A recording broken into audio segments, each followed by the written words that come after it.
95% of the books on leadership are written by Americans. And that's interesting because 4% of the world live there. And, and they have smartly exported it through MBA education, very known as mediocre but arrogant as an end result. And it's wonderful because there's nothing wrong with these books. Like many things in America, there's nothing wrong with them if they keep it home. Right? Now, the same is true before you think I'm anti-American. No, I'm anti-French as well. Having a French mother, indeed, and a Dutch father, which doesn't make you Belgian, by the way, is kind of interesting because there is one book written on leadership by the French, because the French have a very interesting characteristic that they first think and then write. And they only need one book. It's obviously called Les Grands Patrons. And you read the book and you smell France, because half of the book is about where do these leaders come from? Did they go to the École Polytechnique and that kind of stuff. And then you read lately a book on Chinese leadership. And for many of you, I would suggest a translation. And it's interesting because you smell China. It's about the martial arts and how leadership reminds you of judo or what have you. Now, I'm saying all this because there's nothing wrong with these books.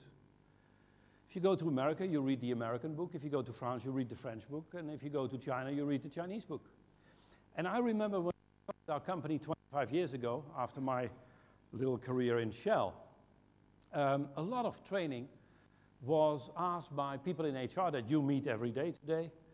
Hey, there is a family or two families or a group going to Singapore. Can you train people for Singapore? And can you train people to Nigeria and what have you? There was a lot of, let's say, local type of engagement. And lately we find that's decreasing, not only because of the crisis, but decreasing more than other activities.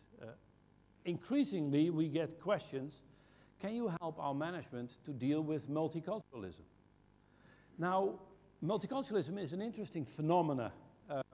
Why? Because there was a time, I live in Amsterdam, at least in the weekend, and I remember times that we still had Dutch people in Amsterdam, right? It's a long time ago. Now already statistics say that if you're younger than 20, the chance that you have Dutch parents in Amsterdam is less than 50%, okay? Now, is that bad or good? No judgment, it's interesting. So for globalization and meeting multiculturalism, you don't have to move anymore, right? And that's interesting. Also the work we do for international groups, let's take this conference, this gathering. I'm sure there are at least 20, perhaps somebody knows, but 20 nationalities here. 45, you see I was close. So, yeah, that's the beauty of a French mother. They call that close, yeah? Yeah.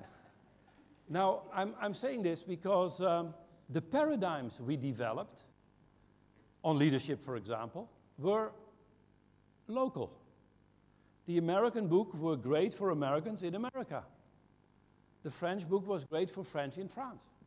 Now, if the French stay in France, some call that a wonderful idea, then there's no problem.